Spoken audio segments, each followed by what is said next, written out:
My brother makes me do all the works. मतलब دا دی چې زما ورور په ما باندې ټول کارونه په زور باندې کوي. زما ورور په ما باندې ټول کارونه په زبردستۍ سره کوي. My father got me to take tea. مطلب دا دی چې پلار مې زه په 40 کلو باندې راضي کړم. پلار مې زه په 40 کلو باندې پوخلا کړم. یعنی ما چای نه څکله خو پلار مې زه په 40 کلو باندې پوخلا کړم. He does not let me do my works. مطلب دا دی چې هغه ما خپلو کارونو ته نه پرېږدي.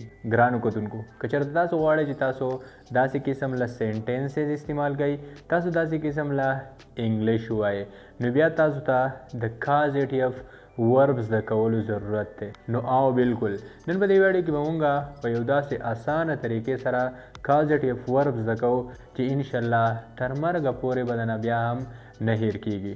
So dear friends, now I don't want to waste your time more. Just let's kick off the lesson. نو ګرانو کتونکو بس راځئ چې د ټولو نه اول have زده کو. خو څنګه چې تاسو ته معلومه ده په ګرامر کې have مونږه په مختلف ځای کې استعمالو. د have مونږه مختلفې معنی اخلو لکه د present perfect tense helping verb دپاره مونږه have استعمالو. دغسې مونږه have د health problems دپاره ریلیشنشپ دپاره او د دې علاوه نور have مونږه د ماډل ورب دپاره هم استعمالو. خو دلته چې مونږه په کازیټیف وربس کې have استعمالو نو د هغې مطلب بیا څه بل دی. د هغې مطلب دی چاته یو کار ورسپارل. لکه څنګه چې مونږ په پښتو کې وایو مونږ وایو دا پلانکې کس به راشي او دا پلانکې کار به وکړي. یعنې چاته یو کار ورسپارل. په کازیټیف وربس کې بیا مونږه have د دغې دپاره استعمالو. لکه فار ایگزامپل څنګه چې مونږ وایو یو مستري به راشي او دا کار به وکړي. فار ایگزامپل په کور کې یو څیز خراب وي او مونږ وایو چې مستري به راشي دا کار به وکړي. یو ترکاڼ به راشي دا میز به جوړ کړي. نو کله چې مونږ داسې قسم له سینټنسز استعمالو نو د هغې دپاره بیا مونږه have استعمالو. لکه فار ایگزامپل که زه ویم چې پلیز have someone do my favor. مطلب دا دی چې مهرباني وکړه او زما دغه لږ شان کار خو په چا باندې وکړه. خو ګرانو کتونکو که چېرته تاسو ویل غواړئ چې نه زما دغه کار بالکل په چا باندې مه کوه یعنې نیګیټیو سینټنس استعمالوئ نو بیا تاسو بالکل ویلی شئ پلیز ډونټ have someone do my favor. بیا مطلب دا دی چې زما دغه کار په چا باندې مه کوه. بل اگزامپل I had a mechanic fix my mobile. مطلب دا دی چې ما خپل موبایل په یو میکینیک باندې په یو مستري باندې جوړ کو. یعنی زما موبایل خراب شوی و او ما خپل موبایل په یو مستري باندې په یو کاریګر باندې په یو میکینیک باندې جوړ کو. I had a mechanic fix my mobile. یعنی ما مې خپل موبایل په یو میکینیک باندې په یو کاریګر باندې جوړ کو. خو ګرانو کتونکو که چېرته تاسو ویل غواړئ چې نه ما خپل موبایل په یو کاریګر باندې په یو میکینیک باندې جوړ نه کو ما خپل موبایل په خپله جوړ کو. پیچکش مې راواغیست موبایل مې کولاو کو او ما خپل موبایل په خپله جوړ کو. نو بیا بالکل تاسو د دې لپاره استعمالولی شئ I didn't have a mechanic fix my mobile. I myself did it. مطلب دا دی چې ما خپل موبایل په میکینیک باندې جوړ نه کو. یعنی د پاست په باره کې خبره کوئ د تیر شوي وخت د تیر شوي زمانې په باره کې خبره کوئ او تاسو ویل غواړئ چې I didn't have a mechanic fix my mobile. I myself did it. نو بیا مطلب دا دی چې ما خپل موبایل په خپله جوړ کو په یو میکینیک باندې مې جوړ نه کو. بل اگزامپل I will have an electrician fix these wires. مطلب دا دی چې زه به یو الیکټریشن راولم زه به د بجلۍ یو استاد راولم او هغه به دا د بجلۍ تارونه جوړ کړي. I will have an electrician fix these wire. یعنې زه به د بجلۍ یو استاد راولم او هغه به دغه تارونه ټیک کړي هغه به د بجلۍ دغه تارونه را جوړ کړي. بل اگزامپل they had the workers paint the walls. مطلب دا دی چې هغې په مزدورانو باندې یعنی هغې په کاریګرو باندې دیوالونه رنګ کړل. they had the workers هغې په مزدورانو باندې paint the walls دیوالونو له رنګ ورکو دیوالونه یې رنګ کړه. نو دا د پاست سینټنس دی د تیر شوي زمانې د تیر شوي وخت سنټنس دی. او ګرانو کتونکو زه امید لرم چې تاسو به پوه شوي یئ. او اوس راځئ چې په دویم نمبر باندې میک هم زده کړو. لکه څنګه چې تاسو ته معلومه ده ګرانو کتونکو د میک معنی ده جوړول، یو ویډیو جوړول یا یو بل څیز جوړول. د هغې لپاره موږ استعمالو میک. خو په یاد ساتئ په کازیټیف وربس کې د میک معنی ده یو څوک مجبورول، یو چا باندې زور راوړل. to force someone یو چا باندې زور راوړل، یو څوک مجبور کول. د دې لپاره موږ په کازیټیف وربس کې میک استعمالو. لکه فار ایگزامپل که زه ویم چې my uncle makes me do the works، مطلب دا دی چې زما تره په ما باندې ټول کارونه کوي، یعنی زما تره ما مجبوروي، په ما باندې زور راوړي او ټول کارونه را باندې کوي. my uncle makes me do the works مطلب دا دی چې زما تره په ما باندې ټول کارونه کوي. خو ګرانو کتونکو که چېرته تاسو ویل غواړئ چې نه زما تره ما نه مجبوروي، په ما باندې ټول کارونه نه کوي، نو بیا تاسو بالکل ویلی شئ my uncle does not make me do the works، یعنی زما تره په ما باندې کارونه نه کوي، ما نه مجبوروي، په ما باندې زور نه راوړي. بل اگزامپل my friends make me wash all dishes. my friends make me wash all dishes مطلب دا دی چې زما ملګري، زما دوستان په ما باندې ټول لوښي وینځي. ګرانو کتونکو که چېرته تاسو په مسافرۍ کې یئ، په هاسټل کې یئ یا په یو بل داسې ځای کې چې هلته تاسو مسافري کوئ او تاسو ویل غواړئ چې زما ملګري، زما دوستان ما مجبوروي او په ما باندې ټول لوښي وینځي، نو بیا تاسو بالکل ویلی شئ my friends make me wash all dishes. د دې مطلب دا دی چې زما ملګري په ما باندې زور راوړي، ما مجبوروي او ټول لوښي را باندې وینځي. واش ویلی کېږي وینځلو ته او ډیشز ویلی کېږي لوښو ته. my friends زما ملګري، میک می ما مجبوروي، په ما باندې زور راوړي. خو که چېرته تاسو ویل غواړئ چې نه لکه زما دوستان، زما ملګري ډېر زیات ښه دي، هغوی په ما باندې لوښي نه وینځي، هغوی ما نه مجبوروي چې لوښي را باندې وینځي، نو بیا د دې لپاره استعمالیږي my friends do not make me wash all dishes. مطلب دا دی چې زما ملګري، زما دوستان ما نه مجبوروي چې ما باندې لوښي وینځي. my father made me go there. مطلب دا دی چې زما پلار زه هلته ولېږلمه. my father made me go there. زه مې پلار مجبوره کړم هلته یې ولېږلمه. کومه چې د پاست سینټنس دی، دلته ما میډ ځکه استعمال کړه چې دا د میک سیکنډ فارم دی. کله چې تاسو د پاست په باره کې خبره کوئ نو بیا به بالکل تاسو میک نه استعمالوئ، بیا به بالکل تاسو میډ استعمالوئ. لکه څنګه چې ما وویل my father made me go there، مطلب دا دی چې زه مې پلار مجبوره کړم او هلته یې ولېږلم. خو که چېرته تاسو ویل غواړئ چې نه زه مې پلار مجبوره نه کړم چې هلته یې ولېږلم، نو بیا دې لپاره تاسو بالکل استعمالولی شئ my father did not make me go there. مطلب دا دی چې زه مې پلار هلته په تللو باندې مجبوره نه کړم. دلته مې د did not نه پس میک ولګاو، ځکه چې موږ آلریډي did not استعمال کړ، نو بیا به تاسو میډ نه لګوئ، بیا به تاسو میک لګوئ او د دې هم پاست ته اشاره ده. بل اگزامپل my brother will make me wash his bike.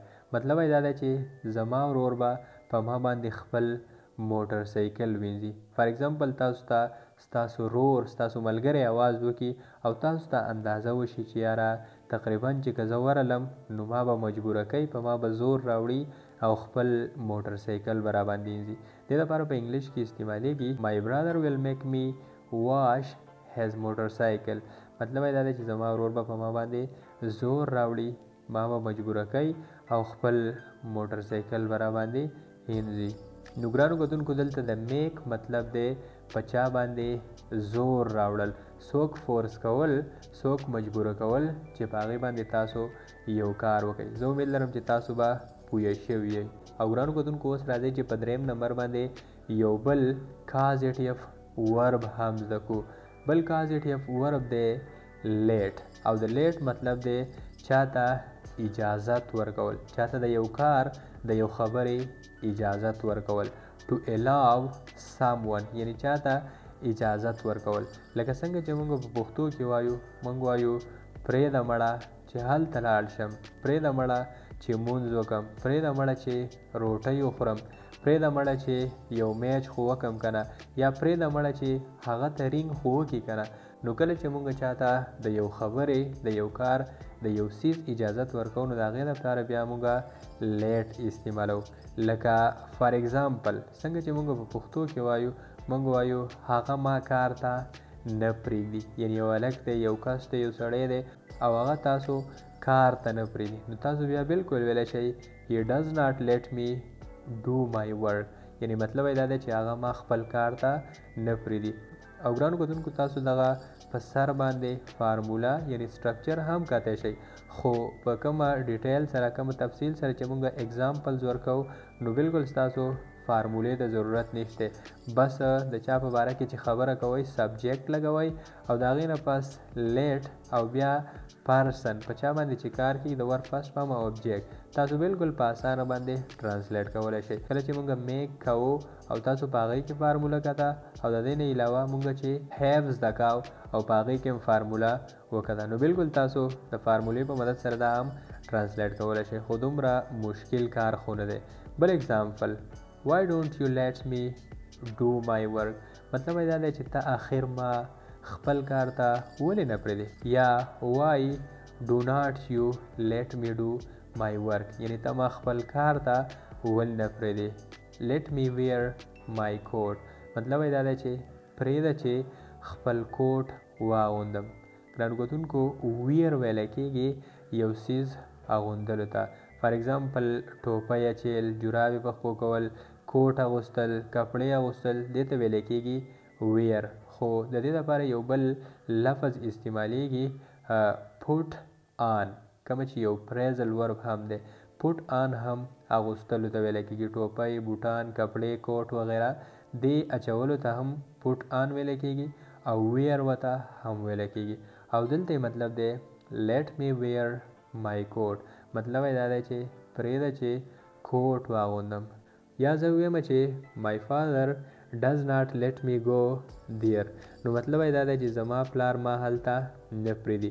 فار ایگزامپل یو واده له، یو پروګرام له، کرکټ ګراونډ له، خو زه ویم چې my father does not let me go there، یعنی زما پلار ما هلته نه پرېږدي، هغه که بیا هر ځای وي. یو بل اگزامپل به داسې وي let him drink water، یعنی پرېږده چې اوبه وڅښي.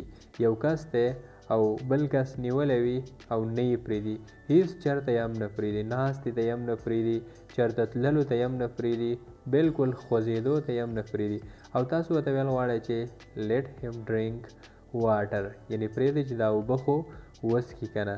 ګرانو کتونکو نو د لیټ مطلب دی چاته اجازت ورکول، څوک یو کار ته پرېښودل. دې دپاره په کازیټیو وربس کې استعمالیږي لیټ. آخري اگزامپل به داسې وي don't let him give the money، د don't let him give the money مطلب دا دی چې پیسو ورکولو ته یې پرېنږدي.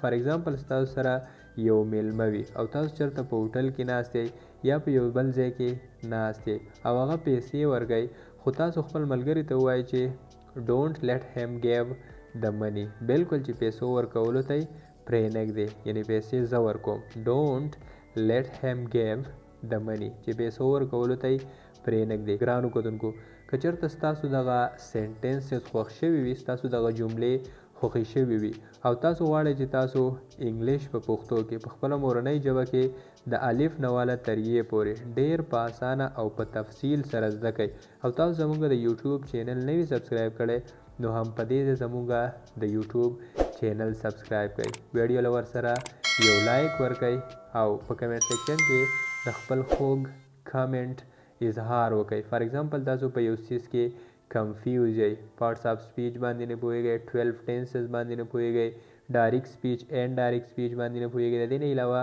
په یو بل څیز کې کنفیوز یئ نو بالکل تاسو یو کامنټ وکړئ او ستاسو د کامنټ ریپلای به مونږ درکوو، یعنی زموږ راتلونکې ویډیو به هم ستاسو د کامنټ مطابق وي. او ګران کتونکو اوس راځئ چې په څلورم نمبر باندې یو بل کازیټیف ورب هم زده کړو. په څلورم نمبر باندې زده کوو get او د get مطلب دی to convince someone to do something. یو څوک په یو کار باندې رضا کول، یو څوک په یو کار باندې پخلا کول. لکه د دې نه مخکې مونږ په دویم نمبر باندې زده کو میک. د کومې مطلب چې یو څوک په یو کار باندې مجبور کول، یو چا باندې د یو کار کولو لپاره، په یو چا باندې د یو کار کولو لپاره، د یو خبرې کولو لپاره زور راوړل، کار یو خبره په زور باندې کول. خو په څلورم نمبر چې مونږ کومه زده کوو ګیټ، نو د دې مطلب دی یو څوک د یو کار کولو لپاره، د یو خبرې د یو څیز کولو لپاره پخلا کول، رضا کول. نو د دې لپاره مونږ استعمالو ګیټ، یعنی د دې لپاره استعمالیږي ګیټ. لکه فار ایگزامپل که زه ووایم چې my father got me to go to school، مطلب یې دا دی چې زه مې پلار سکول ته په تللو باندې راضي کړم، یعنی زه سکول ته نه تلم خو پلار مې زه پخلا کړم، پیسې یې راکړې، رضا یې کړم، منت یې راته وکړو، نو زه یې سکول ته ولېږلم. my father got me to go to school مطلب یې دا دی چې زه مې پلار راضي کړم، زه مې پلار پخلا کړم سکول ته په لېږلو باندې. he got his friend to join the team. the he got his friend to join the team مطلب دا دی چې هغه خپل دوست پخلا کو، هغه خپل ملګری پخلا کو چې په ټیم کې ورسره شامل شي، ټیم ورسره جاین کی. he got his friend to join the team یعنی هغه خپل دوست راضي کو، هغه خپل دوست پخلا کو ټیم کې د شاملولو لپاره. I get the plumber to check the pipes مطلب یې دا دی چې زه به پلامبر یعنی د سنیټرۍ چې کوم استاد وي هغې ته ویلی کېږي پلامبر، هغه راضي کوم چې دا پیپونه چیک کړي، دا پیپونه وګوري. I get the plumber to check the pipes یعنی زه یو پلامبر، یو د سنیټرۍ استاد راضي کوم چې هغه دا پیپونه وګوري. بل اگزامپل او ګرانو کتونکو که چېرته تاسو ویل غواړئ چې نه زه یو پلامبر نه رضا کوم، زه یو د سنیټرۍ استاد نه رضا کوم چې دا پیپونه چیک کړي، نو بیا تاسو بالکل ویلی شئ I do not get the plumber to check the pipes یعنی زه یو استاد نه رضا کوم چې دا پیپونه وګوري، دا پیپونه چیک کړي. او ګرانو کتونکو اخري اگزامپل به داسې وي فار ایگزامپل که زه ووایم چې they were not ready to bury the hatchet مطلب یې دا دی چې هغه روغې کولو ته تیار نه و، یعنی هغې روغه نه کوله but somehow خو په څه نه څه طریقه I got them ما هغې پخلا کړه، ما هغې راضي کړه to made up چې روغه وکړي. ګرانو کتونکو په دې سینټینس کې زموږ سره یو ډېر زیات اهم، یو ډېر زیات کروشل او امپارټنټ ایډومیډک ایکسپریشن دی bury the hatchet. او د bury the hatchet مطلب دا دی کله چې یو دوه کسان په خپلو کې جنگ لانجه وکړي او هغه بیا روغه کوي، یعنی هغه بیا په خپلو کې روغه کوي، نو د دې لپاره استعمالیږي bury the hatchet. که چېرته یو دوه کسان په خپلو کې جنگ لانجه وکړي او هغه بیا د هغې نه پس روغه وکړي، نو بیا تاسو بالکل ویلی شئ they buried the hatchet مطلب یې دا دی چې هغې روغه وکړه. او د میډ آپ هم مطلب دی روغه کول، یعنی د یو دوو کسانو ترمنځ روغه کول. او سینټینس دا شو they were not ready to bury the hatchet but somehow I got them to made up یعنی هغه بالکل روغې کولو ته تیار نه و، خو په څه نه څه طریقه باندې هغې ما پخلا کړه چې روغه وکړي. ګرانو کتونکو زه امید لرم چې تاسو به پوه شوي یئ. او اوس راځئ چې په آخري نمبر باندې یو بل کازیټیف ورب زده کړو. په آخري نمبر باندې دی یعنی پنځم نمبر کازیټیف ورب دی هیلپ. ګرانو کتونکو زه امید لرم چې تاسو ته به دا معلوم وي، یعنی تاسو به په دې باندې پوهیږئ. خو اوس راځئ چې دلته یو ځل بیا هم زده کړو. د هیلپ مطلب دی د چا سره مدد کول، د چا سره مرسته کول، په یو مشکل کار کې، په یو مشکل خبره کې، په یو مشکل څیز کې د چا سره مرسته کول. دې لپاره موږ استعمالو هیلپ، یعنی په کازیټیف وربس کې د دې لپاره استعمالیږي هیلپ. لکه فار ایگزامپل که زه ویم چې I helped him carry the bag. مطلب یې دا دی چې ما د هغه سره په بیگ اوچتولو کې مدد وکړو. I helped him carry the bag. یعنی ما د هغه سره د بیگ په اوچتولو کې مدد وکړو. carry the bag مطلب دا دی بیگ اوچتول. بل اگزامپل this channel helped me learn English. مطلب یې دا دی چې دې چینل زما سره د انګلیش په زده کړه کې د انګلیش په زده کولو کې مدد وکړو. this channel دې چینل helped me زما سره مدد وکړو learn English د انګلیش په زده کولو کې. یعنی this channel helped me learn English مطلب دا دی چې دې چینل زما سره د انګلیش په زده کولو کې مرسته وکړه مدد یې وکړو. او اخري اگزامپل به داسې وي ګرانو کتونکو فار اگزامپل که زه ووایم چې they helped us find the thieves مطلب دا دی چې هغې زموږ سره مدد وکړو د غلو په پیدا کولو کې. یعنی فار اگزامپل چېرته ستاسو د کور نه یا د دوکان نه یا د یو بل ځای نه څوک غلا وکړي او بیا ستاسو سره یو څوک مدد وکړي نو دې لپاره په انګلیش کې استعمالیږي they helped us مطلب دا دی چې هغې زموږ سره مدد وکړو find the thieves په غلو پیدا کولو کې. او ګرانو کتونکو زه امید لرم چې تاسو به په دې ویډیو باندې پوه شوي یئ. او اوس راځئ چې زه تاسو ته بونس ټیپس درکمه.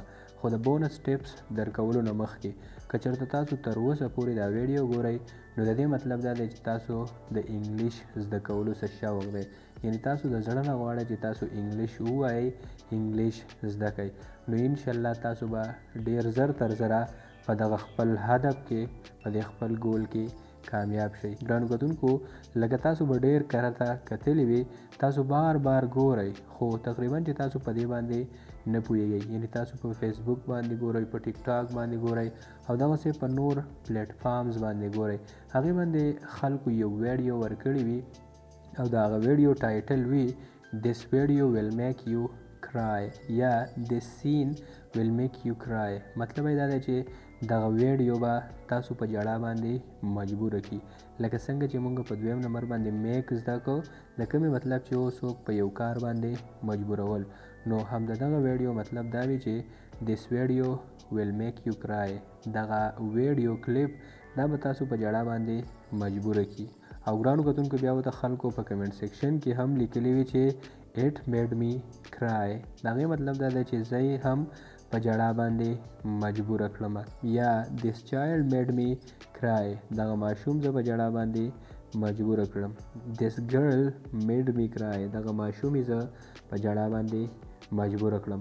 او ګرانو کتونکو بس ویډیو ختمول غواړو خو د ویډیو په اینډ کې د ویډیو په لاست کې زه تاسو ته یو 15 سینټنسز درکول غواړم چې د هغې په مدد سره به ستاسو دغه کازټیف وربز یو ځل بیا په دماغو کې را تازه شي.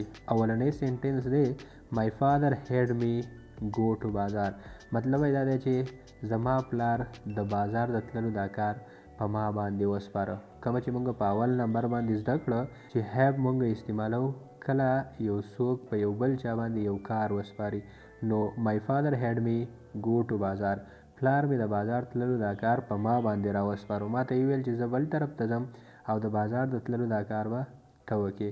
په دویم نمبر باندې سینټنس دی my father made me go to بازار او د دې مطلب دا دی چې پلار مې زه بازار ته په تللو باندې مجبوره کړم. سیم سینټنسز دي خو په اولني کې هیډ راغی او په دویم سینټنس کې مونږه میډ ولګاو د کومې مطلب چې دی څوک په یو کار باندې مجبورول. my father made me go to بازار یعنی پلار مې زه بازار ته په تللو باندې مجبوره کړم. او په دریم نمبر باندې my father let me go to بازار او د دې مطلب دا دی چې پلار مې ماته د بازار د تللو اجازت راکو. د ډیر منت نه پس د ډیر زارۍ نه پس پلار مې ماته د بازار د تللو اجازت راکو. my father let me go to بازار یعنی پلار مې ماته د بازار د تللو اجازت راکو. او په څلورم نمبر باندې my father got me to go to بازار او د دې مطلب دا دی چې زه مې پلار بازار ته په تللو باندې پخلا کړم زه مې پلار بازار ته په تللو باندې راضي کړم. نو ګرانو کتونکو دغه څلور اگزامپلز ټول یو شان خو په اولنۍ کې مونږ هیډ استعمال کو او د کومې مطلب چې په چا کار سپارل، په دویم کې مونږ میډ استعمال کو د کومې مطلب چې څوک په یو کار باندې مجبورول، په دریم کې مونږ لیټ استعمال کو او د کومې مطلب چې چاته د یو کار اجازت ورکول، او په څلورم نمبر باندې مونږ ګاټ استعمال کو. د ګاټ مطلب دی څوک په کار باندې راضي کول، څوک په یو کار باندې پخلا کول. او په پنځم نمبر باندې سنټنس دی مای فادر هیلپ می ټو گو ټو بازار، او د دې مطلب دا دی چې پلار می بازار ته په تللو کې زما سره مدد وکړو. ګران کتونکو زه امید لرم چې تاسو به د دې ویډیو نه ډیره زیاته زده کړه کړې وي. که چېرته واقع تاسو ته د دې ویډیو نه فایده شوې وي، تاسو ته د دې ویډیو نه زده کړه شوې وي، نو هم په دې زموږ د یوټیوب چینل د داسې نور قسم لا انفارمیټیو ویډیوګانو لپاره سبسکرایب کړئ او ویډیو له ورسره یو لایک ورکړئ چې موږ ته ستاسو د سپورټ پته ولګي. او په کمنټ سیکشن کې خپل خوږ رایې پرېږدئ که چېرته تاسو په انګلیش کې په یو ټاپک کې کمفیوز یئ. او ګرانو کتونکو که چېرته تاسو غواړئ چې تاسو پریزل ورب په پښتو کې زده کړئ، نو هم د دې ویډیو په ډسکرپشن کې به مونږ د پریزل ورب لینک تاسو له درکو. تاسو بالکل د هغې نه پریزل ورب هم زده کولی شئ. او تاسو ته چې په سکرین باندې کومه تمنیل ښکاري، نو بس دغه د هغه ویډیو تمنیل هم دی. د ویډیو کتلو ډیره ډیره مننه. نیکسټ ملاقات به زموږ د پریزل ورب په ویډیو کې کیږي. تھینک یو سو مچ. تھینک یو.